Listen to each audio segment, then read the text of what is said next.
Raptors fans, up next for your team are the Brooklyn Nets, a team that I was waiting for the bottom to fall out for Jacques Vaughn, but they're currently 500 and building an identity. Sherman, we'll start with you. Your impressions of what this Nets team's been able to do. We talk about the historic 25 threes they threw in the ocean the other night. Yeah, I mean, you think about it, the expectations from the outside couldn't have been good. Yeah, no. Based on the roster, and for whatever reason, Ben Simmons can't shake this whole aura that he has, and that kind of doesn't help the Brooklyn Nets.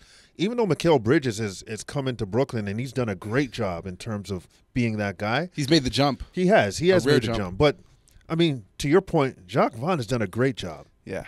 Has an interim tag, gets the full-time head coaching job, and he's motivating these guys to play a bit above their weight. And when you talk about competing and being at 500 right now, I just think that they're a team that they play a lot of guards. They're going to shoot a lot of threes. They're going to spread you out and break you down off the dribble and just kind of constantly have you playing that accordion-style defense, and then they get wide-open looks. So you've got to be very, very focused on your perimeter defense. And just know that if you're going to give up layups, they're going into Jakob Poeltl. They're going into bigger bodies. I want to ask you about the emotional letdown, though, because Jacques Vaughn's a great leader, but to lose the amount of talent that he lost, lose a Kevin Durant, a Kyrie Irving, a James Harden, and still find a way to take these young players to the next level, what does that say about him as a leader?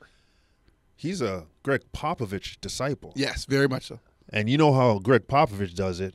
Win or lose, we're going to do it the way that we're going to do it.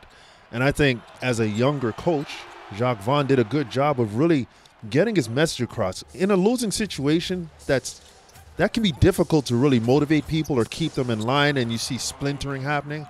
He's done a great job of keeping it together, and that's a testament to him as a man and a testament to him and his coaching philosophy, how he approaches it. The NBA rarely is about X's and O's. Yeah. It's about personnel management. Leadership. Yeah. Exactly. And Jacques Vaughn has that, and he's doing a great job. And even in Orlando, he was a solid person. But what he's doing now is just, it's phenomenal. And these guys are buying in.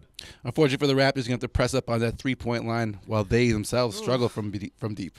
It's like the antithesis of the Raptors is what we're going to see in Brooklyn. And, you know, I think sometimes when your outlook of a team is not necessarily great and, you know, the odds are stacked against you, sometimes that can be a galvanizing point, and maybe that's what's kind of going on. The pressure's off. In Brooklyn. Yeah, exactly. There's no expectations. You can turn that dialogue inward where you can say, listen, no one believes in us except us.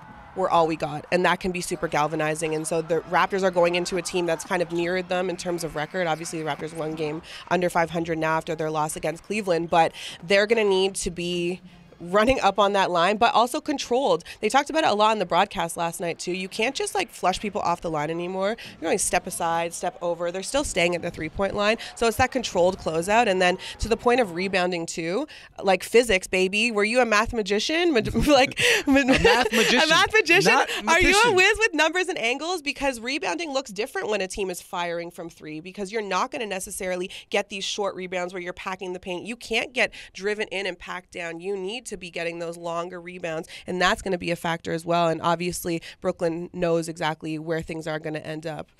Raps got to play the angles as they match up with the Nets.